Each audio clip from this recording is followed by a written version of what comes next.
नमस्कार साथियों, मैं दीपांकर राज आप सभी का फिर से अपने इस यूट्यूब चैनल पर स्वागत करता हूं और आप सभी को आपकी आने वाली सभी परीक्षाओं के लिए शुभकामनाएं देता हूं। जो अभ्यर्थी कल 18 अगस्त 2024 को संपन्न हुए एलटी भर्ती परीक्षा में शामिल हुए थे, उनके लिए मैंने आज का वीडियो तैयार किया है। इसमें जो आपका शिक्षण अभिरुचि से संबंधित 30 प्रश्न जो आपके पूछे गए थे, उन्हीं प्रश्नों को हम इस वीडियो में हल करने का प्रयास करेंगे और ये मेरे अध्ययन और मेरे अनुमान पर आधारित इसके उत्तर मैं दूंगा आपको। जब आंसर की आएगी तो उसमें कुछ उत्तरों में बदलाव हो सकता है क्योंकि आयोग की आंसर की अलग होती है, ठीक है। तो यहाँ इस वीडियो में हम 30 प्रश्नों को हल करने का प्रयास करेंगे, जिसकी मैं शुरुआत करता हूँ। आगे चलते हैं। हाँ, तो यहाँ देखिए, ये आपका एकेडमिक एप्टीट्यूड का पेपर है। उसमें जो आपके 30 प्रश्न पूछे गए थे, इन पर हम नज़र डालते हैं। देखिए, जो आपका पहला प्रश्न है वो है, देखिए, शिक्षा के अधिकार अधिनियम के अनुसार घर पर शिक्षा प्राप्त करने का अधिकार दिया गया है। इसमें विकल्प हैं शैक्षिक रूप से प्रतिभावान बच्चे को, सृजनात्मक क्षमता से युक्त बच्चे को, या दूरवर्ती क्षेत्र में रहने वाले बच्चे को, और लास्ट ऑप्शन है विकलांगता या गंभीर विकलांग से युक्त बच्चे को। तो इसका उत्तर डी होगा, ठीक है। इसका उत्तर डी होगा। डी इसका उत्तर होगा। आप ध्यान दीजिएगा, बहुविकलांगता या गंभीर विकलांगता से युक्त बच्चे को, ठीक है। अगला प्रश्न देखते हैं। अगला प्रश्न है, ध्यान से देखिएगा, यहाँ सूची 1 और सूची 2 में कुछ विकल्प दिए गए हैं। हमने उनका मिलान करना है और उससे संबंधित नीचे जो मिलान का पैटर्न दिया गया है उसको पहचानना है। तो यहाँ देखिए, मैं इसमें जो मेरा अनुमान है वो इसमें जो अंतिम वाला विकल्प है वो सही होगा, नंबर 4, ठीक है। तो यहाँ आप 4 के हिसाब से देखते हैं तो जो ज्ञानात्मक शिक्षण सिद्धांत है वो यहाँ 4 का, तो पहले का ए का 4 है, ठीक है। और उसके बाद आप देखिए बी का 1 है अन्वेषण व्यूहरचना, ध्यान से देखिएगा। और उसके बाद सी का दूसरा है टोली शिक्षण, हार्वर्ड विश्वविद्यालय में इसकी शुरुआत हुई थी।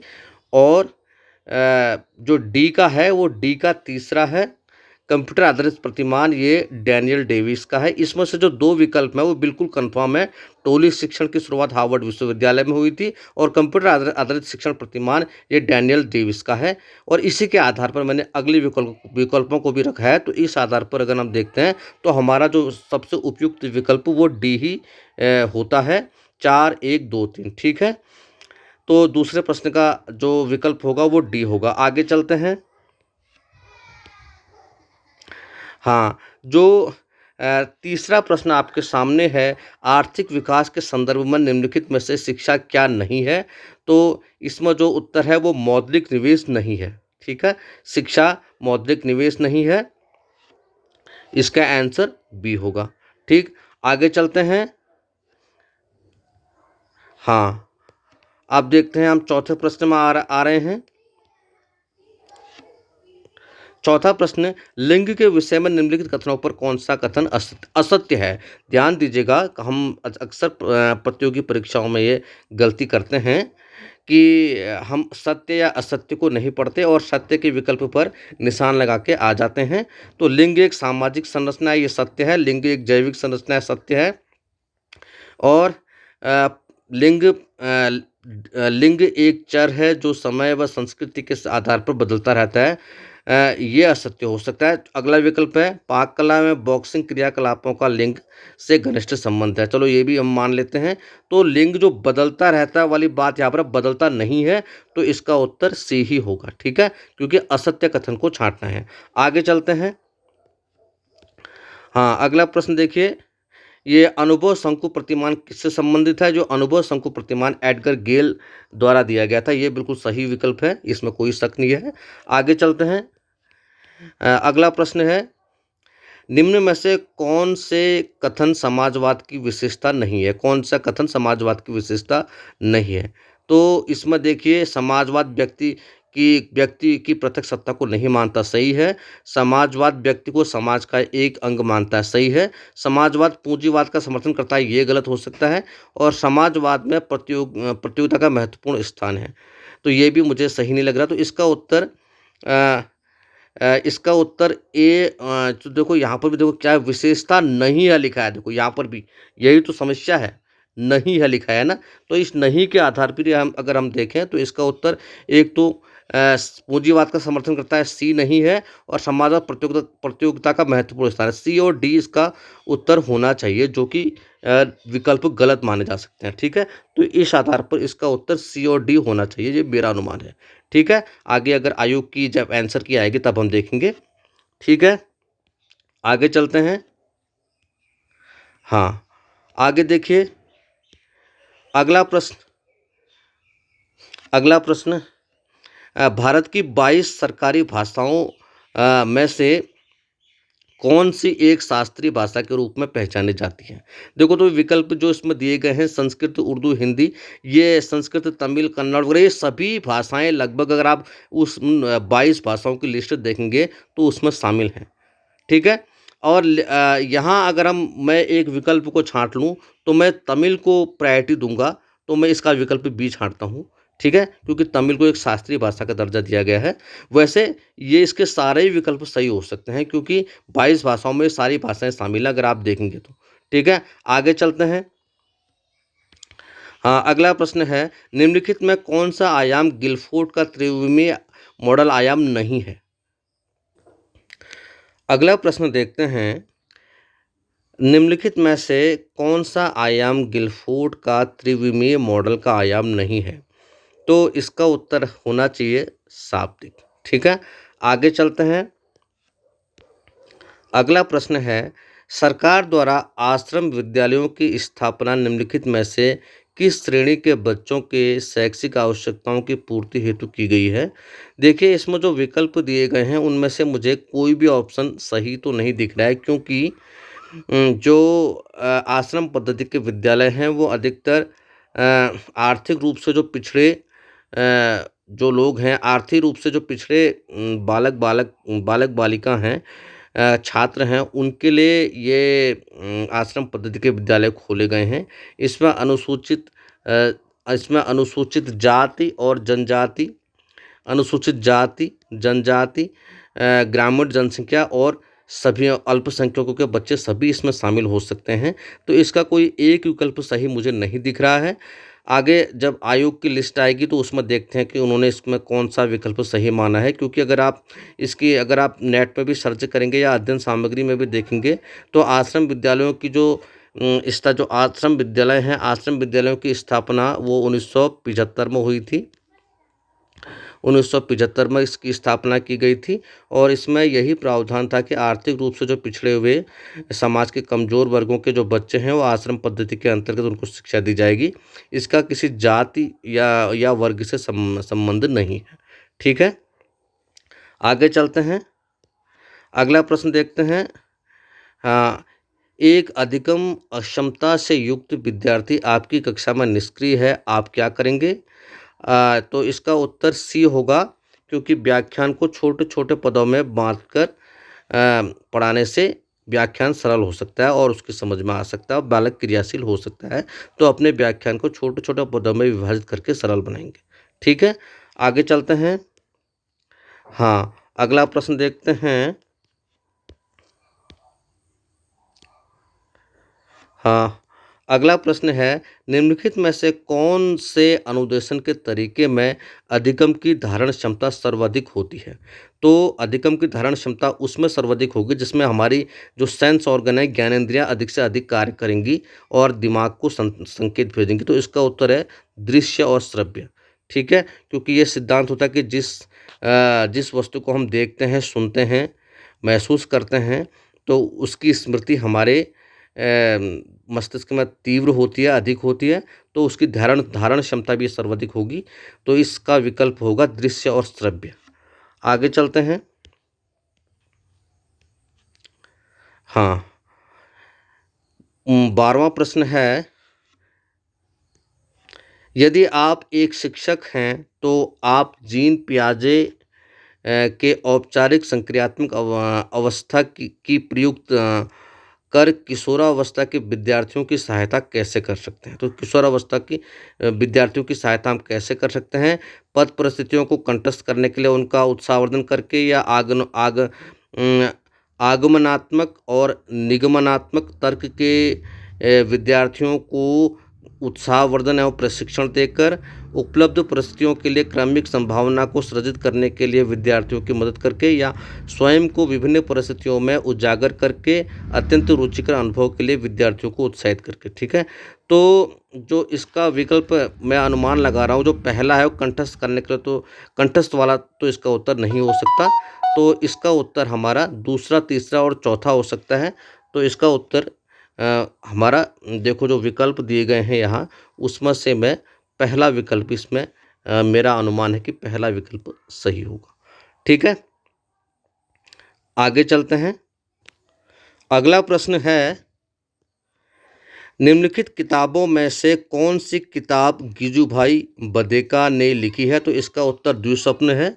ये बिल्कुल कन्फर्म है, ये उत्तर सही है, दिवा स्वप्न। ठीक है, आप इसको अध्ययन कीजिएगा। अगला प्रश्न देखते हैं।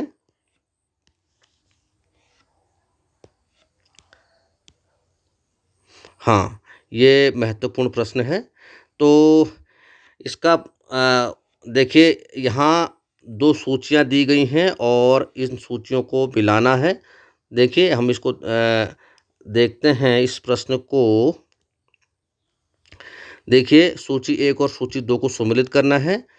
तो यहाँ दिए गए हैं, देखो इस सूची को मैं देखो, अगर इसमें से सबसे पहले देखिए कि आप कौन-सा आपको बिल्कुल सही लग रहा है। तो मुझे जो सही लग रहा है कि जो विद्यालय वो शिक्षा का अभिकरण है, बिल्कुल सही है ये। ठीक है? विद्यालय शिक्षा का अभिकरण है, बिल्कुल सही है। और जो ये शिक्षा एक त्रिध्रुवी प्रक्रिया है, शिक्षा की प्रकृति का कहते हैं, ये भी बिल्कुल सही है। आप इनसे मिलाता हुआ आप ऐसा कोई विकल्प आपको दिख रहा है, देखिए जो अ, देखिए अगर इनसे मिलता हुआ आपको ऐसा विकल्प दिख रहा है जिसमें चौथे का तीसरा है, ये देखिए पहला विकल्प हमको दिख रहा है, देखिए चौथे का तीसरा और तीसरे का अ, हाँ, देखिए अगर मैं इनके विकल्पों को हम देखते हैं तो 2 विकल्प तो मैंने मैच कर दिए हैं। उसके बाद आप देखिए शिक्षा सामाजिक परिवर्तन का साधन है, यानी शिक्षा की आवश्यकता अ, समाज को होती है, तो ये तीसरे का चौथा होना चाहिए। और शिक्षा जन्मजात शक्तियों का विकास है, तो ये शिक्षा का विश्लेषणात्मक अर्थ इस तरीके से होना चाहिए। ठीक है? तो अब देखते हैं इससे मिलता-जुलता हम हमारा विकल्प कौन-सा बन रहा है। यहाँ देखिए, यानी पहले का दूसरा, देखिए पहले का दूसरा, पहला ये और दूसरे का पहला, दूसरे का पहला बन रहा है और तीसरे का चौथा, ये देखो, और चौथे का तीसरा। तो इसमें पहला विकल्प हमारा बिल्कुल सही बन रहा है। तो मेरे अनुमान के हिसाब से पहला विकल्प सही होगा। ठीक है? आगे चलते हैं।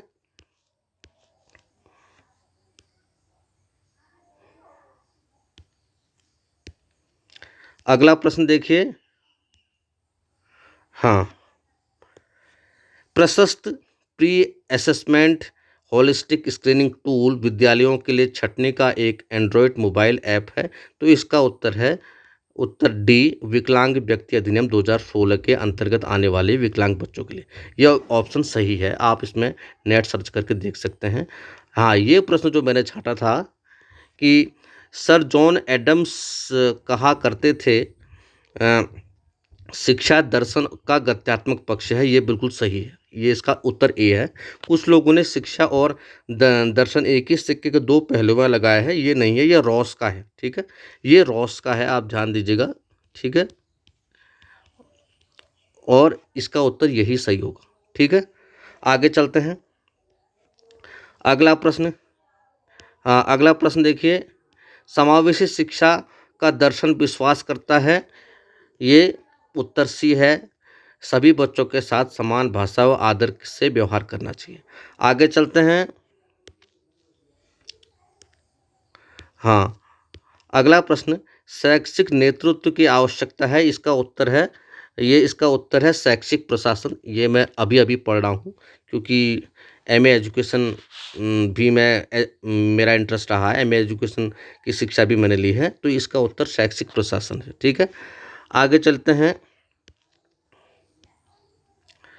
हाँ, तो अगला प्रश्न है, शिक्षा के लिए शैक्षणिक या पेडागोजिकल ज्ञान आवश्यकता है, क्योंकि शिक्षक के लिए शैक्षणिक ज्ञान या पेडोलॉजिकल होना चाहिए, पेडागोजिकल ज्ञान आवश्यक है, क्योंकि यह उसे सक्षम बनाता है शिक्षण हेतु प्रभावित पाठ नियोजन में, उचित कक्षा प्रबंधन में, शैक्षिक भ्रमण के आयोजन में, अभिभावक। तो इसका उत्तर ए और बी होना चाहिए।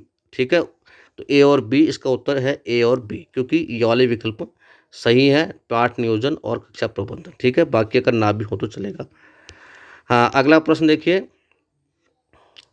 अगला प्रश्न है, राष्ट्रीय शिक्षा नीति 1968 में शिक्षा की किस संरचना को स्वीकार किया था? तो इसका उत्तर है 10+2+3। उसके बाद आगे इसी को लागू करते हुए आगे की शिक्षा हमारी प्रणाली बनी। ठीक है, आगे चलते हैं। हाँ, आगे आइए आप। अगला प्रश्न है, यदि एक शिक्षक कक्षा में घोषणा करता है कि आज मैं पढ़ाऊंगा, यह इंगित करता है कि शिक्षक की शैली कैसी अधिकारात्मक है, क्योंकि वह एक अधिकार से कह रहा है कि आज मैं पढ़ाऊंगा। ठीक है, बच्चों का उसमें कोई रोल नहीं है कि मैं पढ़ाऊंगा तो पढ़ाऊंगा, तो इसका उत्तर होगा अधिकारात्मक या ऑथोरेटिव। ठीक है, अगला प्रश्न। हाँ, शिक्षक में निम्न गुण अपेक्षित है। उच्च नैतिक चरित्र होना चाहिए, स्वस्थ व्यक्तित्व होना चाहिए, व्यावसायिक नैतिकता होनी चाहिए, मजबूत राजनीतिक आधार उसके लिए आवश्यक नहीं है। तो ए बी सी इसका उत्तर सही होगा। ठीक है, ए बी सी। अगला प्रश्न, विकलांग जन अधिकारिता अधिनियम 2016 को शिक्षा के किस उद्देश्य की प्राप्ति हेतु पाठ्यक्रम में शामिल किया गया है?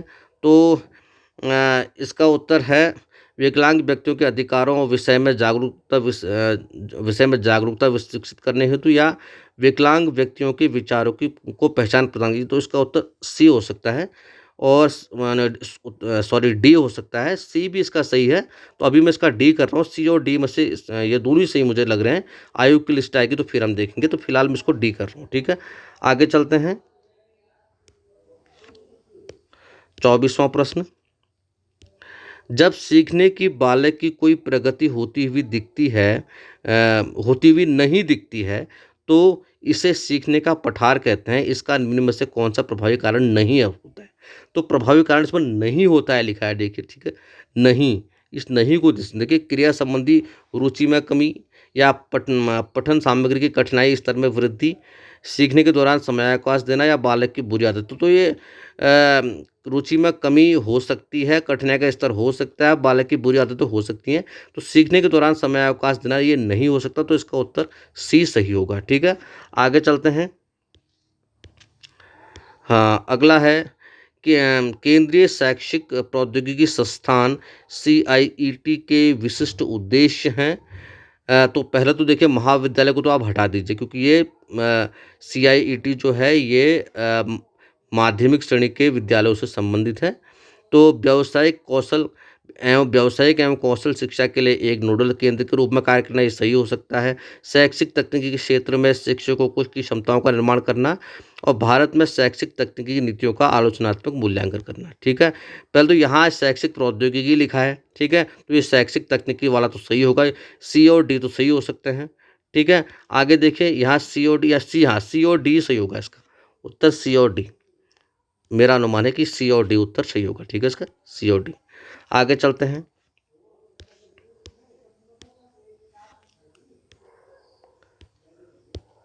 हाँ, अगला प्रश्न है, अ, नीचे दिए हुए वक्तव्यों को पढ़िए। एक को अभिकथन ए तथा दूसरे को कारण आर कहा गया है। तो अभिकथन है, जिला शैक्षिक एवं प्रशिक्षण संस्थान प्रारंभिक शिक्षा प्रणाली के रूपांतरण के लिए स्थापित की गई थी। उस समय जिला शैक्षिक एवं प्रशिक्षण संस्थाओं को ग्रामीण क्षेत्रों के विद्यालयों की शैक्षिक समस्याओं का पता लगाने का मुख्य कार्य सौंपा गया था।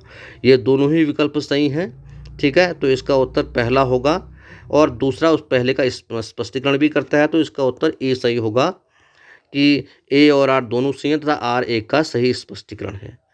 आगे चलते हैं। तो अगला है एनसीईआरटी किस स्तर के शैक्षिक मामलों पर केंद्रीय व राज्य की सरकारों को सलाह देती है। तो एनसीईआरटी यह माध्यमिक शिक्षा से संबंधित है, यानी विद्यालय स्तरीय शिक्षा, ठीक है। विश्वविद्यालय से नहीं है, प्रौढ़ शिक्षा से नहीं है, और अध्यापक शिक्षा से एनसीटीई है, ठीक है। एनसीईआरटी नहीं बल्कि एनसीटीई ये अध्यापक शिक्षा से संबंधित है, ठीक है। अब वैसे तो एनसीईआरटी भी अध्यापक कई ट्रेनिंग शेड्यूल ऑर्गेनाइज करता है, लेकिन उसका जो अधिकतर है विद्यालय स्तरीय शिक्षा से संबंधित है, ठीक है। आगे चलते हैं।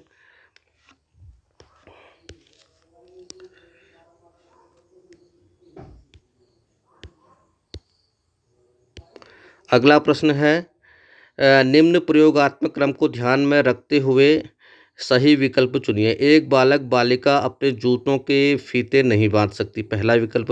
अध्यापक एक बेहतरीन व्याख्यान के पश्चात प्रदर्शन करता है। बालक बालिका अपने जूतों के फीते बांध सकता है। तो इसमें जो विकल्प है कि बालक बालिका, तो डी वाला विकल्प है, बालक बालिका ने कुछ सीखा, यानी जब अध्यापक ने हेल्प की, पहले नहीं बांध सकती थी, अध्यापक ने सिखाया, उसके बाद वो स्वयं सीख गए। तो इसका विकल्प डी सही होगा कि बालक या बालिका ने कुछ सीखा है अध्यापक के सिखाने के बाद, ठीक है। आगे चलते हैं, अगला प्रश्न देखते हैं। हाँ, अगला प्रश्न विद्यालय शिक्षा के संदर्भ में खाली बर्तन यानी एम्प्टी वेसल रूपक निर्दिष्ट करता है। ये विद्यालय के मस्तिष्क को नई सूचनाएं भरने से इसका संबंध है, ठीक है। क्योंकि खाली दिमाग शैतान का घर भी बोलते हैं कि empty mind is the devils workshop. तो एम्प्टी को आप माइंड से रिलेट करेंगे, तो इसका उत्तर है विद्यालयों के मस्तिष्क को नई सूचनाओं से भरना। अगला प्रश्न है अंतिम प्रश्न। परामर्श की अपेक्षा निर्देशन एक व्यापक प्रक्रिया है। परामर्श निर्देशन की एक तकनीक है। ये दोनों ही सही हैं, ठीक है। और क्योंकि परामर्श निर्देशन के अंतर्गत ही आता है, ठीक है। निर्देशन व्यापक प्रक्रिया है, परामर्श निर्देशन के अंतर्गत ही आता है। तो इसका उत्तर सी सही होगा, जिसमें कथन ए और दो दोनों सही हैं, ठीक है। तो ये जितना मैंने अध्ययन किया है और जितना मुझे ज्ञान है उस पर आधारित एक अनुमानित मैंने इस प्रश्न पत्र का हल आपके सामने दिया है। आगे आंसर की आएगी, आयोग अपने कुछ अलग प्रश्नों के उत्तर देता है, और अगर वो अगर वो उत्तर कुछ गलत हो या प्रश्न में कोई गड़बड़ी हो तो सभी को उसके मार्क्स मिलते हैं, ठीक है। तो आप अपने इस आंसर की को मिलाइए और देखिए और कैसा लगता है।